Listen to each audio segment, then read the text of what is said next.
दलितों के हित में कानून कौन लाएगा, बहन कुमारी मायावती की तरह कौन बन पाएगा। प्यारी हैं, न्यारी हैं, उनका हर अंदाज निराला है। भारतीय राजनीति से ताल्लुक रखने वाली बिजनौर से 1989 में पहली बार सांसद चुनी गई और भारत के सबसे बड़े प्रांत से 4 बार मुख्यमंत्री रही और कहा जाता है कि भावी प्रधानमंत्री के तौर पर भी लोग दलित समाज के उन्हें देखते हैं। दलितों के उत्थान के लिए हर संभव उन्होंने प्रयास किया। मायावती के शुभचिंतक लाखों में नहीं करोड़ों में हैं। बहन कुमारी मायावती जी भारतीय राजनीति में अपनी एक अलग पहचान स्थापित की। बहन कुमारी मायावती जी को लेकर कहा जाता है कि वो हर लोकसभा चुनाव में निर्णायक भूमिका में होती हैं। जहां भी अपना प्रत्याशी वो चुनाव में उतारती हैं, वहां की सरगर्मियां तेज हो जाती हैं।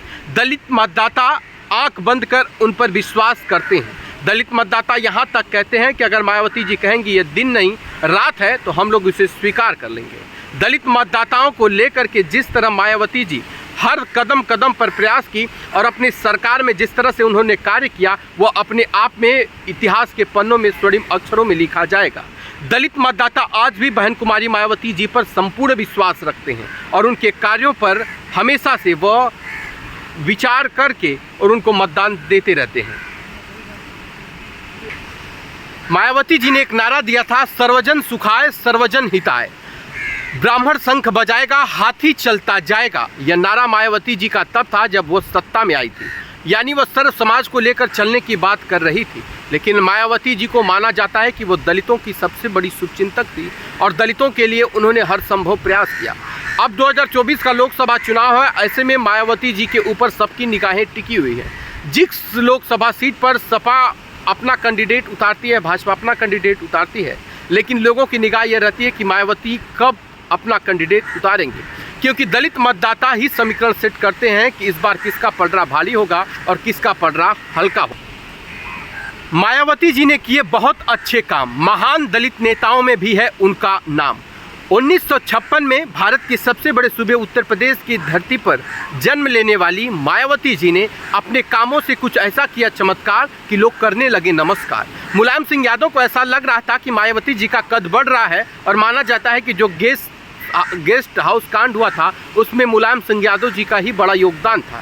खैर, राजनीति में अवसर की राजनीति की जाती है। मायावती जी ने समाजवादी पार्टी के साथ गठबंधन करके राजनीति भी की है और मायावती जी ने कहा था हम लोगों को झुकाएंगे, और वो देखा गया कि अखिलेश यादव उनका पैर छूते हुए भी नजर आए थे।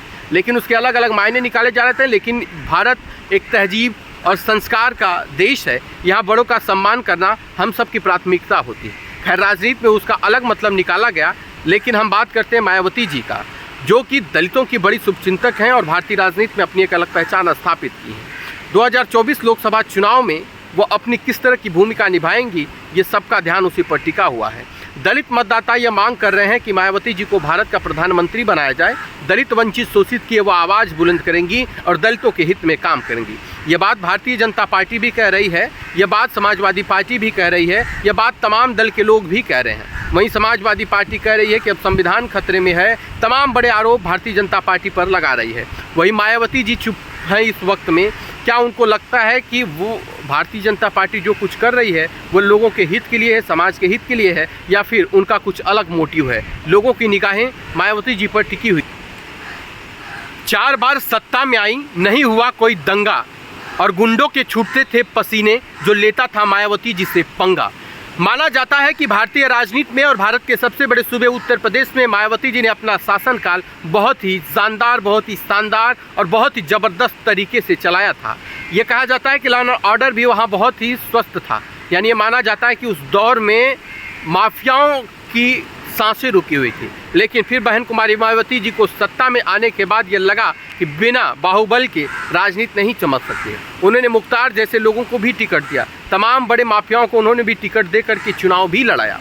अब ऐसे में सवाल ये खड़ा होता है कि क्या मायावती जी का जो सिद्धांत था उस सिद्धांत पर वह कायम है? क्या मायावती जी 2024 लोकसभा चुनाव में अपनी निर्णायक भूमिका निभा करके और वो मांग करेंगे कि उन्हें प्रधानमंत्री बनाया जाए? दलित समाज के लोग क्या सोचते हैं मायावती जी को लेकर, कमेंट में ज़रूर बताएं।